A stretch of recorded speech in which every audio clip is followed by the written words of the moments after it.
খুব সংক্ষেপে দু একটা কথা আপনাদের সামনে রাখবো। শারদোৎসবের সামনে রাস্তাঘাটের যে অবস্থা, আপনারা অনেক কষ্ট করে চলাফেরা করতে হচ্ছে, তাও যারা এসছেন অর্গানাইজারদের পক্ষ থেকে, জয়েন্ট প্ল্যাটফর্মের পক্ষ থেকে আপনাদের অনেক অনেক সংগ্রামী অভিনন্দন। আর গত এক বছরের উপরে আমরা সকলে মিলে অভয় মঞ্চের যারা শরিক তারা আমাদের পরিবারে পরিণত হয়েছেন। আমরা নিজেরা জীবিকার চাপে যদি কোনোদিন আসতে না পারি, তাও আমাদের সহযোদ্ধারা প্রতিদিন, পুলিশ যখন ডাক্তারদের ডেকে পাঠাচ্ছে, যখন আমরা আন্দোলনে নামছি, প্রতিদিন তারা আমাদের সাথে লড়াইয়ে সামিল। তো একজন চিকিৎসক হিসেবে আমরা কি করি, আমরা একটা কম্পার্টমেন্ট, আজকাল তো সবাই আমরা নিজের নিজের ছোট ছোট দ্বীপের মধ্যে বসবাস করি, সোশ্যাল মিডিয়ায় নিজের সমমনস্ক লোকের সঙ্গে কানেক্ট করি। তো চিকিৎসকরা একটা মেডিকেল কমিউনিটির অংশ হয়ে যান। আমরা প্রফেশনের বাইরে সবসময় নিজেদের মধ্যেই সীমাবদ্ধ থাকি।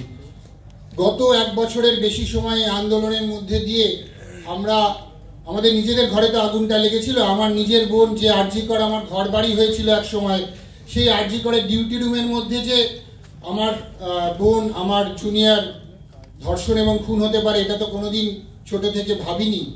সেই অবস্থায় ঘরে আগুনটা পৌঁছানোর পরে আমরা রাস্তায় এসে নেমেছিলাম। আমরা অনেকে ভুলে গিয়েছিলাম যে আমরা চিকিৎসক হই, যাই হই, আমরাও সমাজের একটা অংশ। আমাদের সেই বৃহত্তর সমাজের সেই নাগরিক পরিচয়টা ফিরিয়ে দেওয়ার জন্য আমি আমার সহযোদ্ধাদের, আমার নাগরিক অচিকিৎসক বন্ধুদের কাছে কৃতজ্ঞ। এবং আরেকটা কথা বলবো, অনেকে অনেক কিছু বলেছিলেন এই আন্দোলনকে, আন্দোলন শখের বিপ্লব, মিডিয়ায় দেখানো আন্দোলন।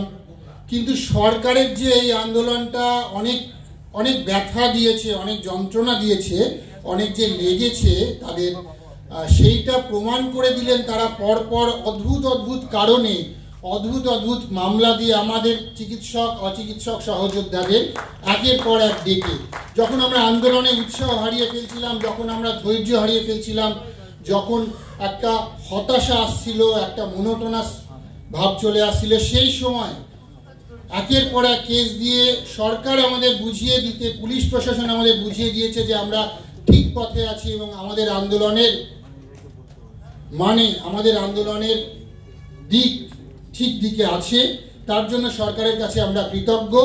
এটা অন আ লাইটার নোট, অবশ্যই যে শিক্ষক চিকিৎসকরা, যে সাধারণ চিকিৎসকরা তাদের রোগী ফেলে দিনের পর দিন, যেটা একটা ফোন করে জিজ্ঞেস করা যায় যে আপনিও মিছিলে, হ্যাঁ আমরা সবাই গেছিলাম, আপনার কাছে ভিডিও আছে, আপনার স্পেশাল ব্রাঞ্চ প্রতিদিন প্রতি মুহূর্তের প্রতিটা জিনিসের ভিডিও তোলে। যখন প্রথম দিন গাড়িটা আটকাতে গিয়েছিলাম তখনও আপনার স্পেশাল ব্রাঞ্চ আমাদের দেখেছিল, জানতো কারা ডাক্তার, কারা যুবকর্মী, কাদের ধরে ছুঁড়ে ড্রেনে ফেলে দিতে হয়, কাদের একটু ধাক্কা দিয়ে পিছনে সরিয়ে দিতে হয়, সব আপনার পুলিশ প্রশাসন জানে। সেটাই তাদের কাজ।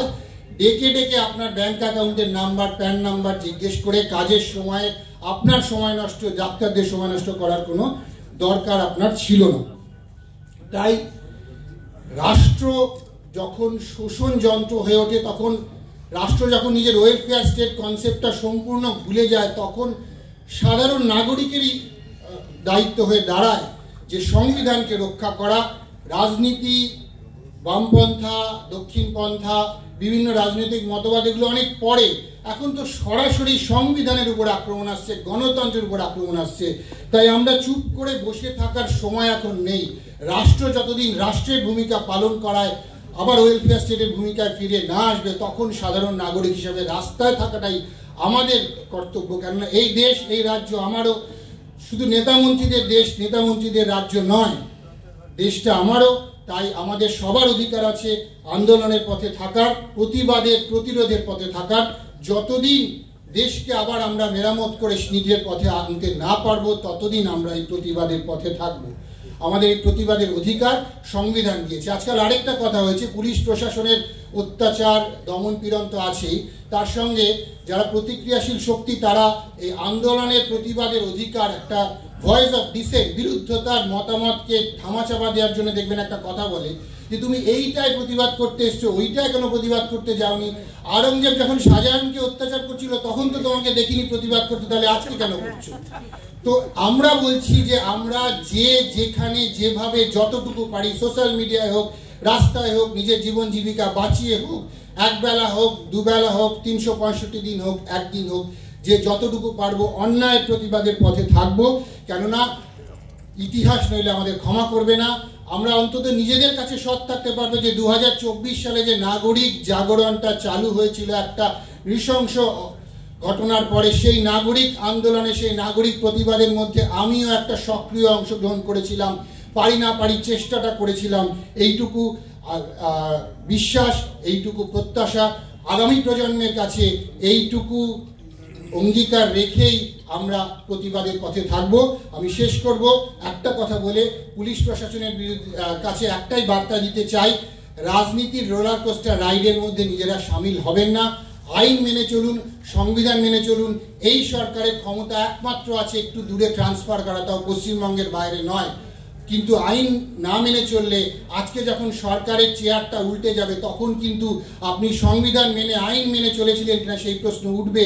এবং আজকে কিন্তু খেলাটা ঘুরে গেলে আপনাকে কেউ ডেকে প্রশ্ন করবে যে আইনের বিরুদ্ধে গিয়ে, সংবিধানের বিরুদ্ধে গিয়ে আপনাকে কে অধিকার দিয়েছিল ডাক্তারদের এবং নাগরিকদের হ্যারাস করার। এই প্রশ্নটুকু তুলে আপনাদের সবাইকে আবার অনেক অভিনন্দন জানিয়ে, লড়াইয়ের পথে থাকার অঙ্গীকার, লড়াইয়ের পথে থাকার অনুপ্রেরণা আপনাদের কাছ থেকে পেয়েছি, এই কথাটুকু আবার আপনাদের কাছে স্বীকার করে শেষ করলাম। ধন্যবাদ সকলকে।